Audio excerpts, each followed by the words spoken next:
Dear viewers, welcome to our YouTube channel. अगर आपने हमारे चैनल को सब्सक्राइब नहीं किया तो अभी से हमारे चैनल को सब्सक्राइब कर दें, बेल आइकन को क्लिक कर दें, वीडियो को लाइक कर दें और हमारी वीडियो पे एक अच्छा सा कमेंट लाजमी कीजिएगा।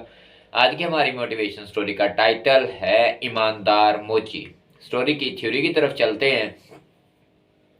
सर्दियों के दिन थे। बाला मोची दरख्त के नीचे अपनी छोटी सी दुकान में जूतों की मुरम्मत करने में मसरूफ था।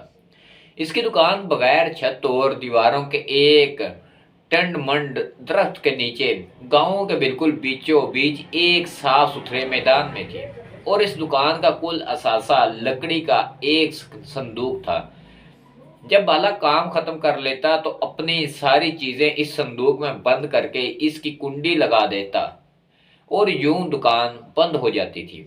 दोपहर का वक्त हो गया था और सर पर सूरज भी चमक रहा था, मगर बाला फिर भी सर्दी महसूस कर रहा था। उसने ऊन की बनी हुई पुरानी शाल को अपने जिस्म के गिर्द लपेट रखा था। इसके बावजूद उसके पांव सर्दी से ठंडे हो रहे थे। वो गांव का वाहद मोची था। गांव के सब लोग अपने फटे पुराने जूतों की मुरम्मत इसी से ही करवाते थे, इसलिए इसको फारिग बैठने की जरा भी फुर्सत नहीं मिलती थी और वो सुबह से शाम तक अपने काम में ही लगा रहता। बाला था तो गरीब आदमी, मगर इसमें लालच नाम को भी न था। इसे इल्म था कि गांव के लोगों की आमदनी ज्यादा नहीं होती और बहुत बड़ी मुश्किल से अपनी जिंदगी बसर करते हैं। बाला गांव के दूसरे लोगों की तरह ही अनपढ़ था, मगर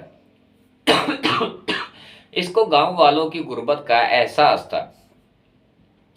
इसलिए वो इनसे जूतों की मुरम्मत के ज्यादा पैसे नहीं लेता था। ऐसा भी नहीं था कि इसको जूतों की मुरम्मत के बदले रकम ही मिलती हो। गांव के कुछ लोग तो उस खिदमत के इव्ज उसे मुर्गी, अंडे, गंदम, सब्जियां और गुड़ वगैरह भी दे जाते थे। एक दफा उसने गांव के एक आदमी के 2 बच्चों के नए जूते बनाए तो उस आदमी ने इन जूतों के बदले उसे एक बकरी दे दी थी। इस बकरी की वजह से बाले और उसके घर वालों को दूध की आसानी हो गई थी। वो अपनी बीवी और 2 बेटियों के साथ गांव में रहता था। घर चलाने के लिए उसे सख्त मेहनत करना पड़ती थी। इसकी बीवी एक बहुत अच्छी और मेहनती औरत थी। वो जूतों में काम आने वाला चमड़ा रंगने में बाला का हाथ बटाती थी और इसके साथ साथ वो गांव के जिम्मेदारों के खेतों में भी काम करती थी, जिससे उसे कुछ पैसे मिल जाते थे। दोनों की इस जदोजहद के नतीजे में घर की गाड़ी चलती थी।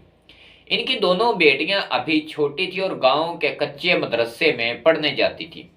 दोनों मियां बीवी इनको किसी काम में हाथ नहीं लगाने देते थे। बाला इनसे कहता था कि बस वो पढ़ती लिखती रहे। इसके बावजूद दोनों लड़कियां घर के मुख्तलिफ छोटे मोटे कामों में लगी रहती थी, जिसकी वजह से बाला की बीवी को बड़ी आसानी हो जाती थी।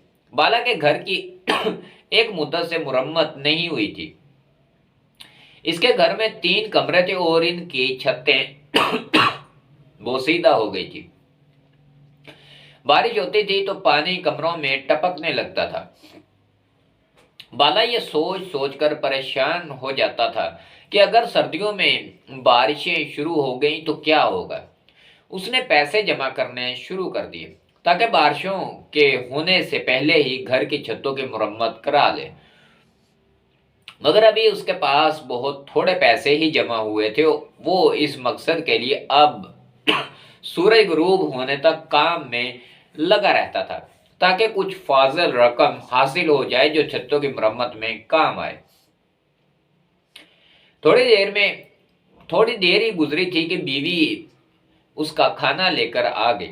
वो अपने साथ टीन का एक बड़ा सा डब्बा भी लाई थी, जिसमें उसने लकड़ियों से आग जला रखी थी।